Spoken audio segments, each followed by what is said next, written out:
और अगर मैं 7 साल की बात कर रहा हूं और 274 भगौड़े वापस आए हैं, if 274 fugitives have been brought back to India to be tried from 36 countries in the last 7 years under the leadership of Shri Narendra Modi ji, on an average we can say 40 fugitives have been brought back every year.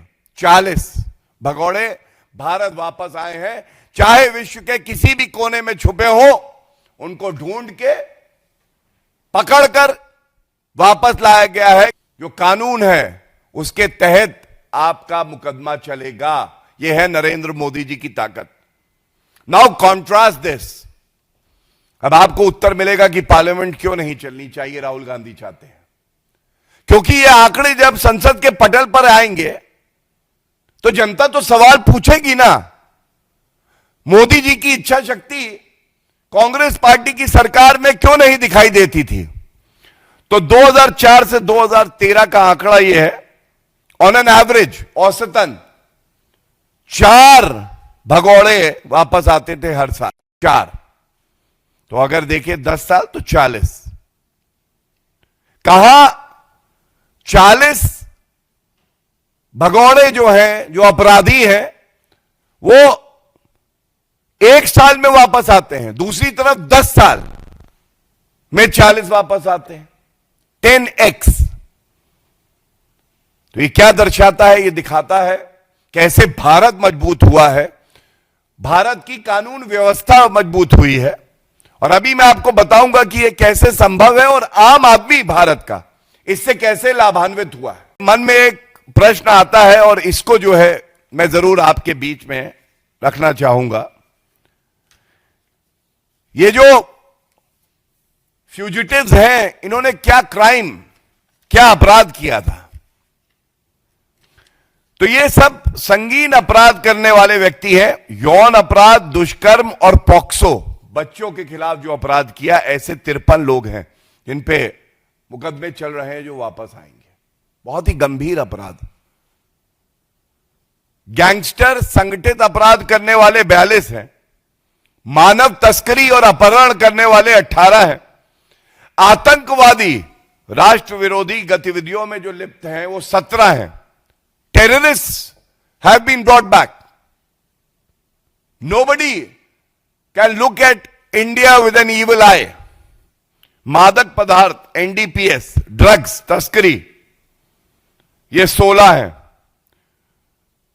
Counterfeit currency, जाली मुद्रा, cyber अपराध वाले 12, धोखाधड़ी, financial fraud, people like Vijay Mallya who has to be brought back. The hearing is in final stage and many others are 9. और बाकी अपराध 45. If I'll repeat that in English also, these fugitives who've been brought back are criminals. Serious crimes have been committed against our country and fellow Indians. People charged with murder, dacoity, violent crime 62, sexual offenses, rape, POCSO against our children 53, organized crime, gangsters 42, human trafficking, kidnapping 18, terrorist activities, and I pause here and I emphasize, Tahawwur Rana, Mumbai blast हुआ, UPA की सरकार थी, वापस आया मोदी जी के शासनकाल में। और ये 17 हैं जिन्होंने टेररिस्ट एक्टिविटीज करी हैं, देश के खिलाफ गतिविधियों में लिप्त हैं। Narcotics, NDPS and drug trafficking 16, smuggling and counterfeit currency, cyber crime 12, financial fraud 9 and others 45. Now this data is very relevant for the people of the country, and the temple of democracy, our parliament, is meant for this. The data is placed on the floor of the house. There is a discussion. Achievements are lauded. If there are deficiencies, suggestions are made. If there is a failure of a previous government, that is also debated upon. But I think Rahul Gandhi, as leader of opposition, is scared. He knows that the characterless Congress will be exposed when there will be comparison of an effective Modi government vis-a-vis a spineless Congress-led government from 2004 to 2014, and therefore the obstruction. A very important subject is to be covered today. Everyone is wondering why the leader of opposition, the immature, irresponsible part-time leader, is not letting the parliament function. ऐसा क्यों है कि अपरिपक्व part time गैर जिम्मेदार नेता प्रतिपक्ष राहुल गांधी संसद को चलने नहीं दे रहे हैं? तो फिर कुछ आंकड़े सामने आते हैं जो आज हर भारतीय को गौरवान्वित करते हैं कि फर्क क्या आया है। ये दो विचारधाराओं की लड़ाई है। हमने हमेशा कहा है, एक तरफ श्री नरेंद्र मोदी जी राष्ट्र की बात करते हैं, राष्ट्र हित सर्वोपरि। दूसरी तरफ विपक्ष के नेता प्रतिपक्ष राहुल गांधी केवल देश को बांटने का काम करते हैं, अराजक तत्वों के साथ खड़े होना, खुद अराजक हो जाना। और मैं आपके समक्ष जो रखने जा रहा हूं, ये आंकड़े खुद सब कुछ बयां करते हैं। नरेंद्र मोदी जी की सरकार में जीरो टॉलरेंस की नीति, खासकर जो भगौड़े हैं, जिनका प्रत्यर्पण होना है। और यह कहना गलत नहीं होगा, आप बदलाव देखिए आंकड़ों से। The extradition of fugitives becomes a national priority under the leadership of Shri Narendra Modi ji.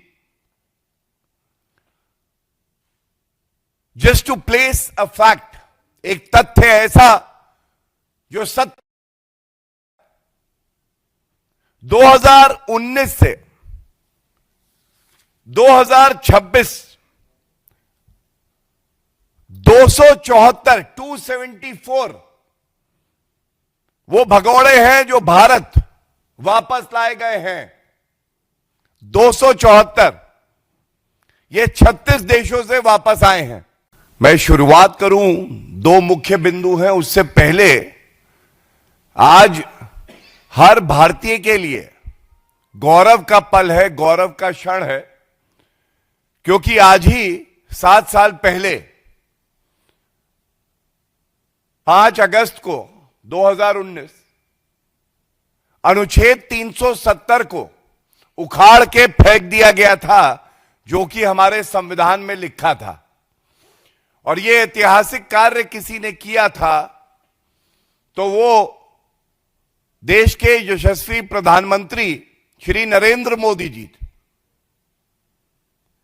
It's an historic day today because 7 years ago, on 5th of August 2019, honoring the spirit of the Constitution of India, Article 370 was abrogated. Article 370 started with the word temporary, but nobody had the will to abrogate it. And as a proud Indian, we remember that historic day when Article 370 was abrogated and the true spirit of the Constitution was respected. And Shri Amit Shah ji, the Home Minister, displaying the will of Sardar Patel ji, ensured that the same is done.